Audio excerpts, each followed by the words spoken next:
You wake up tired. Not the kind of tired that sleep fixes, the kind that's already there before your feet even hit the floor. You've been praying, you've been pushing, you've been doing everything right, and somehow you still feel empty. There's this hollow space that won't stay filled, no matter how many chapters you read, no matter how many times you get on your knees. And at 3 a.m, when the house is quiet and there's nothing left to distract you, you ask yourself a question you're almost too afraid to finish. What is wrong with me? I need you to hear this right now. Nothing is wrong with you.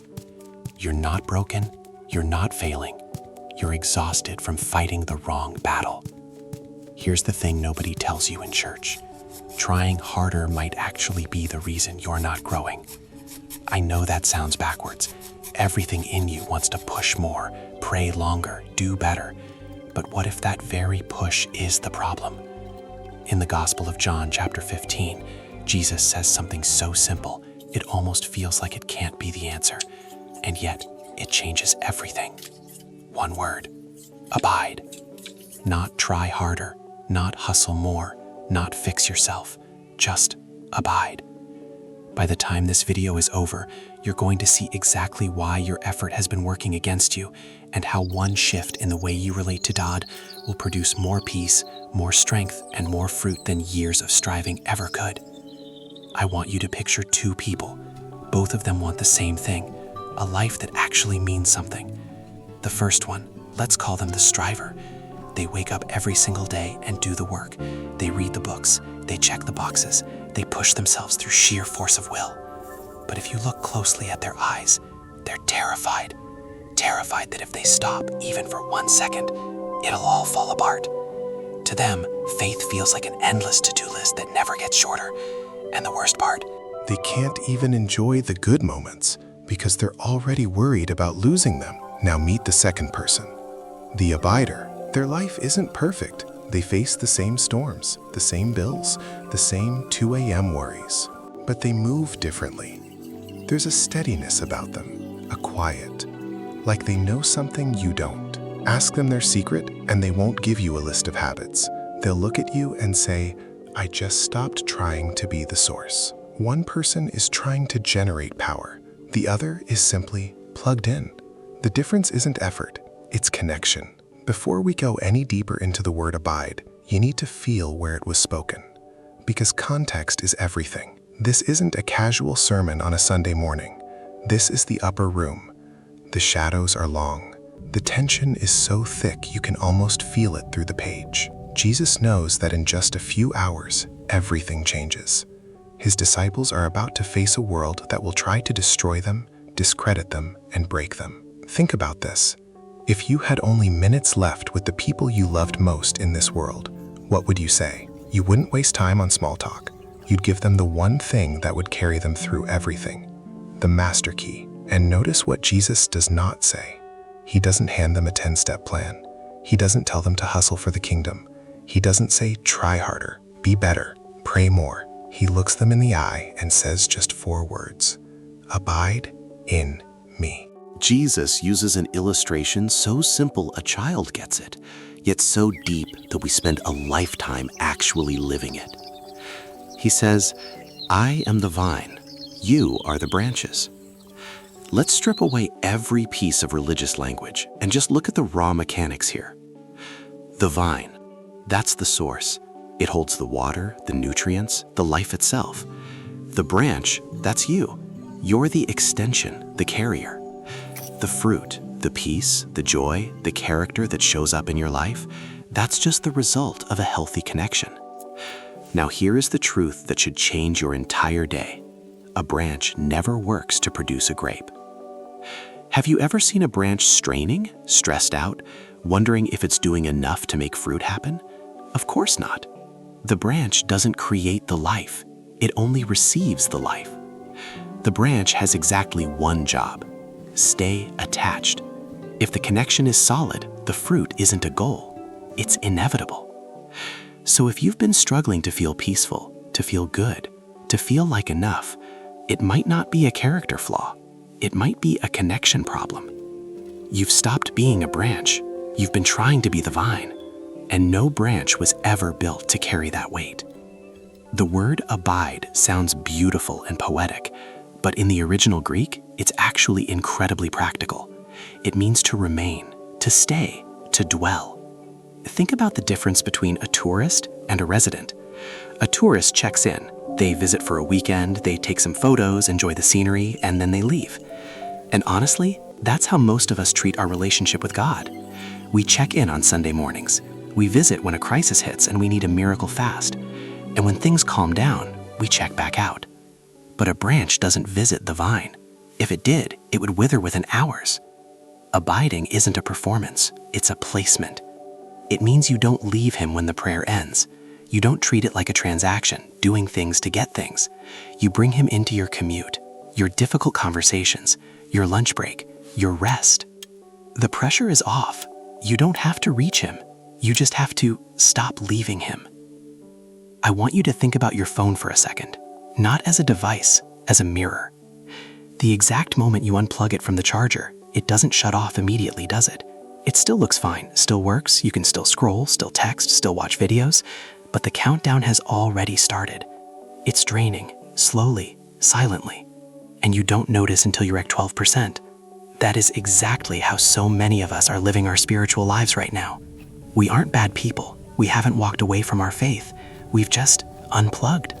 We're running on yesterday's charge. We're trying to handle today's stress, tomorrow's worries, and next week's pressure on a battery that hasn't been touched since last Sunday.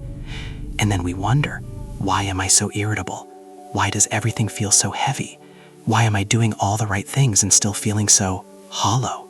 It's because you're operating out of a source you're no longer plugged into. A phone doesn't try to get power, it just has to stay on the charger. Maybe it's time to stop trying to optimize your apps and just reconnect to the power. When you stop abiding, your soul starts sending you signals. It's like the dashboard of a car.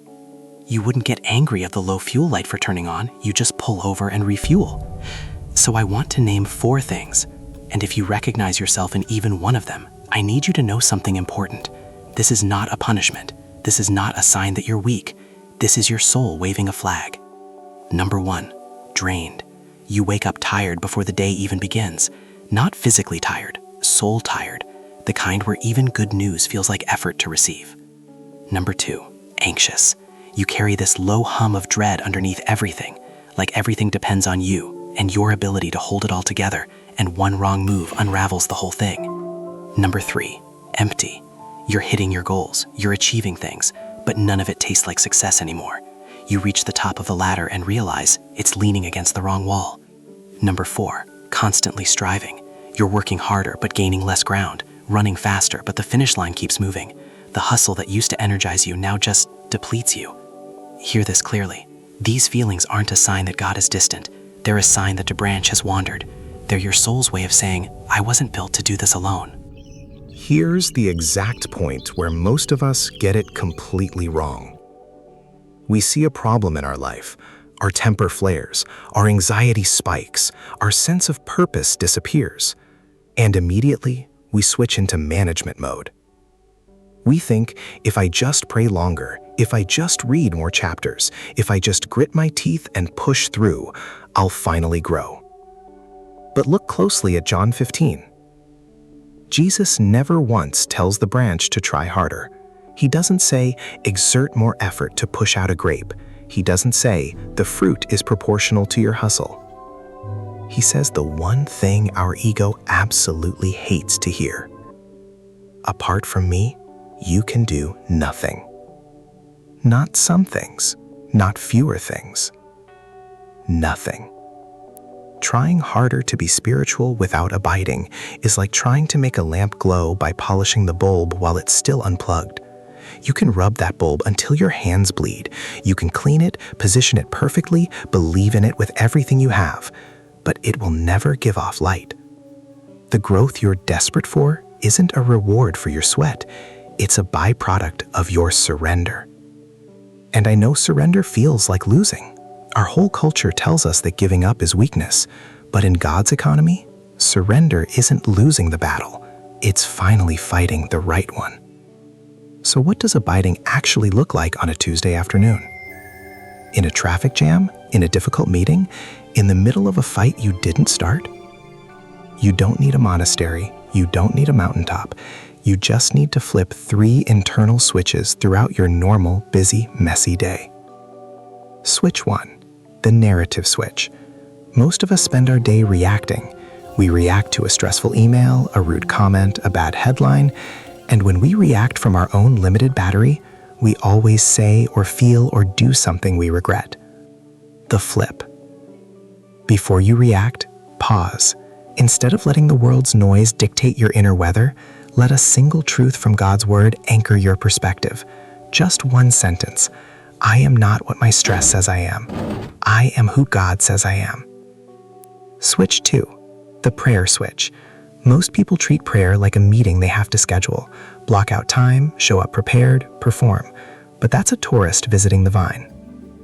The flip. Move from long-distance scheduled prayer to constant, casual connection. Talk to God like He's already in the room, because He is. While you're doing the dishes, driving to work, sitting in that meeting that could have been an email, just acknowledge He's there. Short breath prayers. Just a few words. I see you here. I need you right now. Thank you for this. That's not weak faith. That's a branch staying attached. Switch 3, the alignment switch. Obedience isn't about following rules to keep God happy or avoid punishment. It's about staying in the flow of power. Every time you choose God's way over your own impulse, you aren't earning points. You're clearing the line. You're removing the resistance between the vine and the branch. See obedience not as restriction. See it as protection. When you align your life with His, the power of the vine flows through the branch without friction. When you finally stop trying and start abiding, something shifts. And I want to be honest with you. It's not an overnight magic trick. It's not a feeling that hits you like lightning. It's more like a tree in spring. You don't watch the apple grow. You don't count the cells multiplying. You just wake up one morning and there it is, fruit. You don't have to tell a healthy tree to grow apples. It just happens because the tree is healthy, because the roots are deep, because the connection is solid. When you're connected to the source, your character stops being a project and starts being a product. Peace stops being a goal. You stop forcing yourself to be calm. You stop performing serenity for people around you.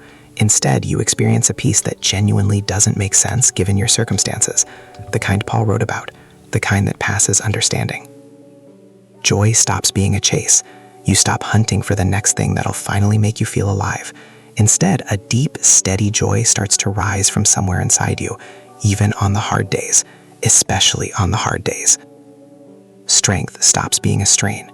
You find yourself handling things that used to completely break you, not because you got tougher, not because you white-knuckled your way through, but because the vine is providing the power. You aren't a factory worker anymore, straining to meet a quota that keeps rising.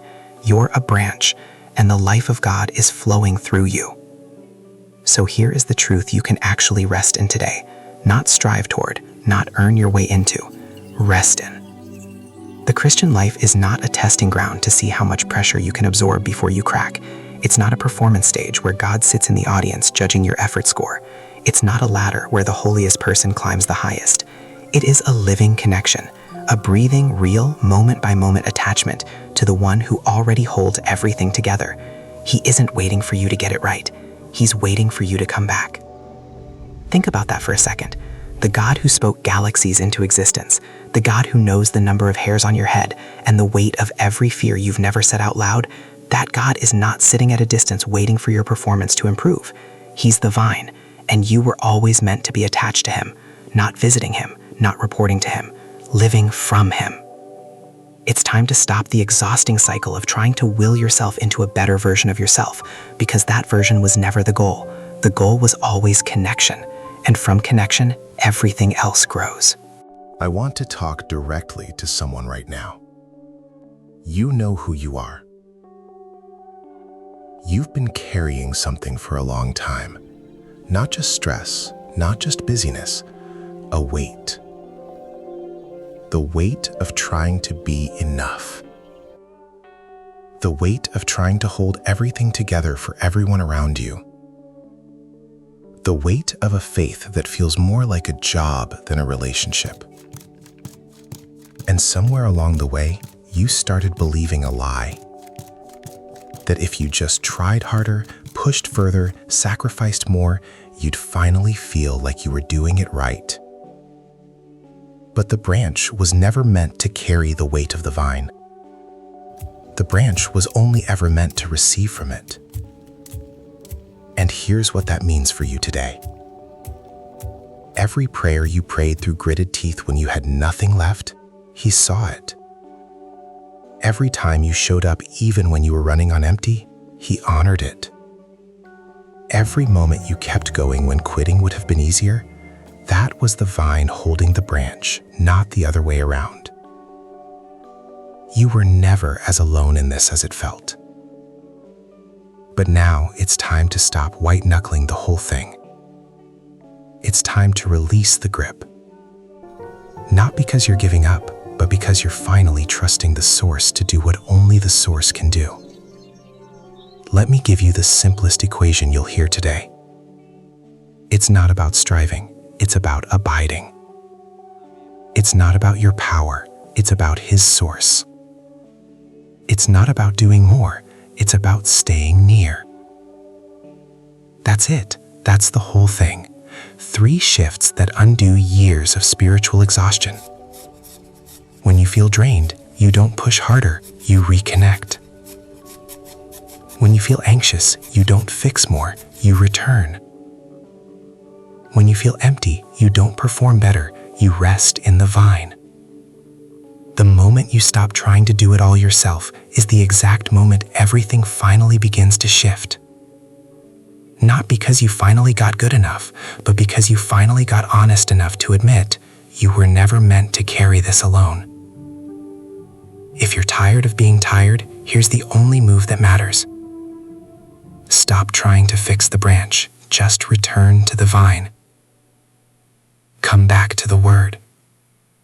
Come back to the presence. Come back to the conversation that never actually has to end. Because He never left, you just wandered a little. And wandering is human, coming back is faith.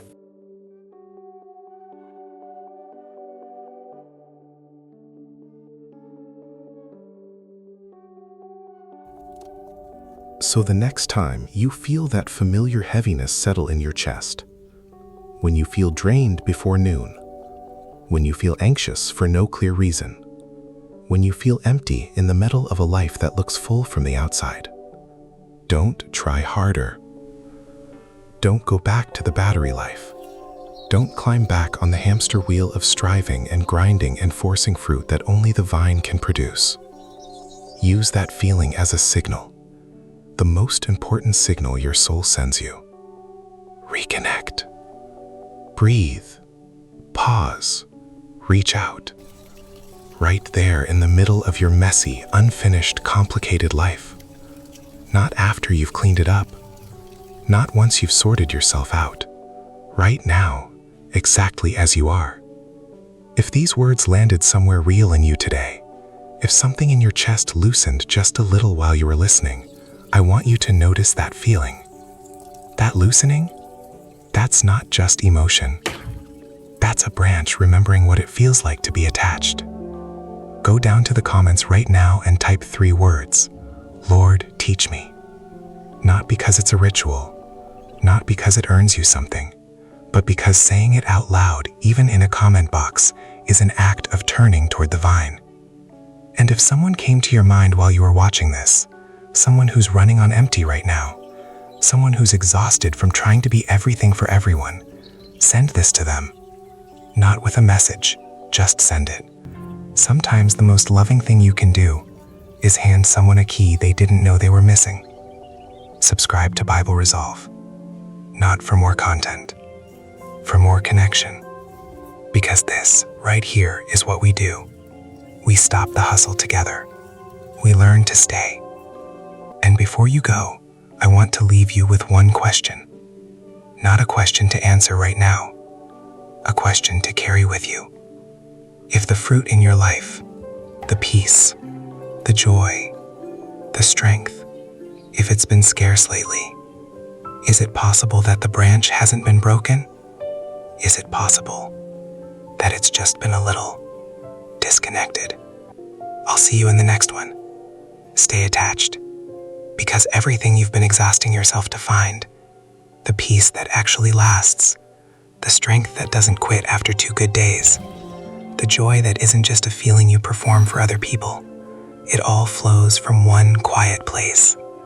It doesn't come from your hustle. It comes from your home. Stop trying. Start abiding.